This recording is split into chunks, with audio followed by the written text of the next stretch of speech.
Hello সবাইকে, good morning. আমি সকাল সকাল নিয়ে এসেছি ছোট্ট একটা ভিডিও নিয়ে। আমি বসিয়ে দিয়েছি রান্না, ভাত বসিয়েছি আর এখানে অলরেডি করে নিয়েছি ফুলকপি আলুর ডালনা। তার সাথে ডালটা এখন সম্বাস দেবো, পেঁয়াজ সম্বাস দিয়ে ডালটা করব। তার জন্য পেঁয়াজগুলি লাল করে ভেজে নিচ্ছি, তারপর তাতে দিয়ে দেব ডালটা আমি আগে থেকে কুকারে সিটি দিয়ে সিদ্ধ করে রেখেছি। তো তারপরে আমি ডাল সম্বাসটা দিয়ে দিলাম। এখন ডালটা আস্তে আস্তে হোক, তার জন্য স্টিমটা একটু বাড়িয়ে দিলাম।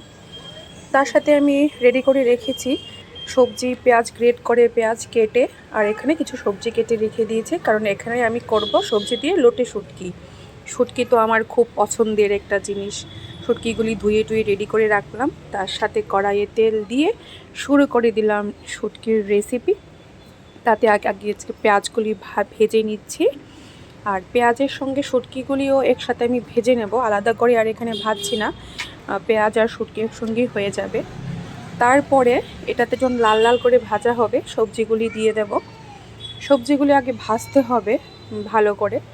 আমি আবার একটা কি না, সব ভালো করে সব কিছু একটু ভেজে নিই, তাতে না টেস্টটা একটু ভালো আসে। আর যেহেতু সবজি আছে তা একটু ঢেকে দিতে হবে, নাহলে ভালো করে সেদ্ধ হবে না। তো দেখতেই পাচ্ছ এখানে আমি ডাঁটা, মিষ্টি কুমড়া আর আলু দিয়েছি। তো সবজি দিয়ে শুটকিটা বাস ভীষণ টেস্টি লাগে।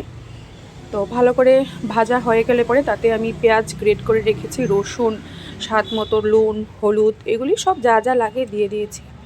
তো ভালো করে এখন নেড়ে চেড়ে ভাজা করব। ভাজা করে একটু যখন হয়ে আসবে, অলমোস্ট হয়েছে, তার একটু নামিয়ে নেব। হয়ে গেল আমাদের শুটকি। Tata, thank you.